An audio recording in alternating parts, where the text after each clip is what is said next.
What's up guys, welcome back to the channel. It's Jimmy, and if you guys haven't seen yet, Tesla has just recently announced their brand new Roadster vehicle, the second generation one. I think that Tesla as a company, as a vision, is doing an amazing thing, and I think they're on the right track because if that trend goes to where almost every vehicle on the road today is going to be an electric vehicle, who's ever leading that is going to be a major player. The demand for electric vehicles becoming higher and higher. All these American and Japanese and European companies, these automotive companies start to really get serious about electric vehicles. The need for batteries is going to be insane. I think that's why Tesla has decided to do that major gigafactory. And even for how big that gigafactory is going to be, it's still not going to be enough to supply all of the demand for batteries. I read an article not too long ago that I think LG is going to try to get into the battery game, creating their own giant factory so that they're going to be also a major supplier. But guys, in this video, we're going to be talking about the design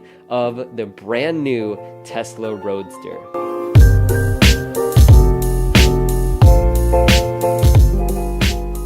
So this is the second generation Tesla Roadster.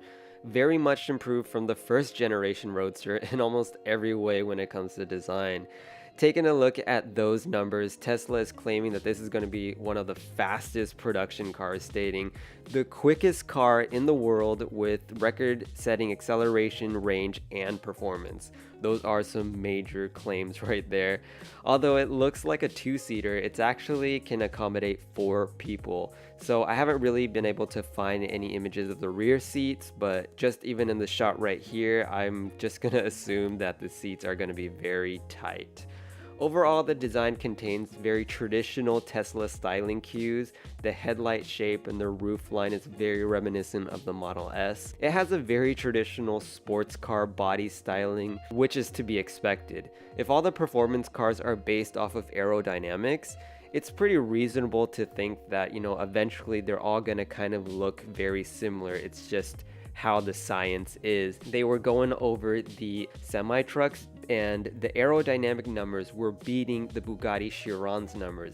I can't imagine how aerodynamic this Roadster is going to be. I mean, it has to be being able to pull off numbers like those. When a new car is released, I enjoy calling like any kind of resemblance that I can see, kind of just to exercise my memory. You guys take a look at this Roadster and also leave a comment down at the bottom what kind of cars it reminds you of. In the rear, it kind of reminds me a lot of the P1, just with this rear arch right here. Not a bad car to be compared to.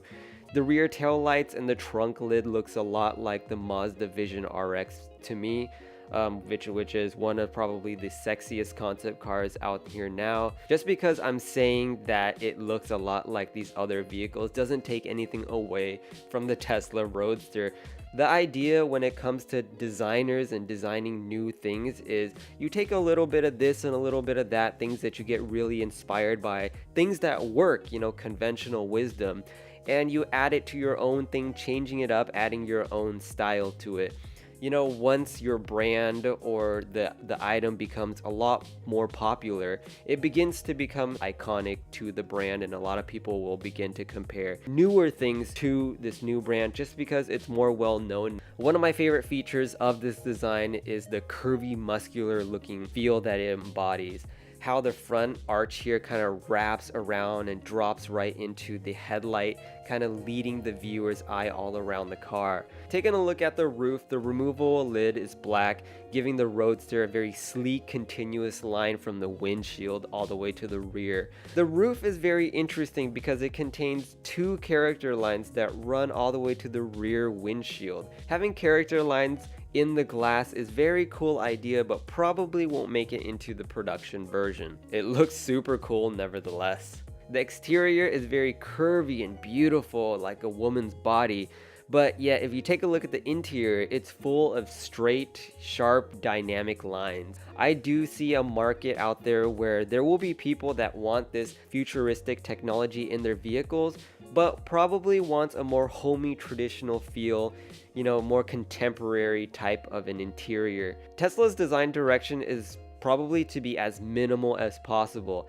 You know, the interior design direction just screams futuristic, but this design direction also makes things easy to be manufactured and is extremely cost efficient because they don't have to manufacture like knobs and buttons and nice trimmings. They just stick with the bare minimum so that they're able to manufacture these as quickly as possible. With the Roadster's sleek design overall, it is interesting to see such a huge, giant, aggressive diffuser in the rear. The reason why they put this here is probably for all of those performance goals. They really wanted to make a huge statement with this car, saying that it's going to be the fastest car.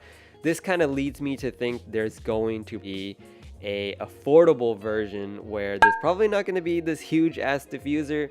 It's probably not going to go as fast, but it's probably going to be just as cool and easy on the wallet.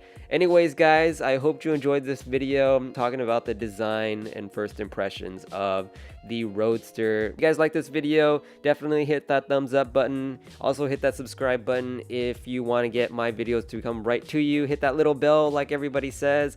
And also leave a comment down below if there's anything else you'd like me to talk about.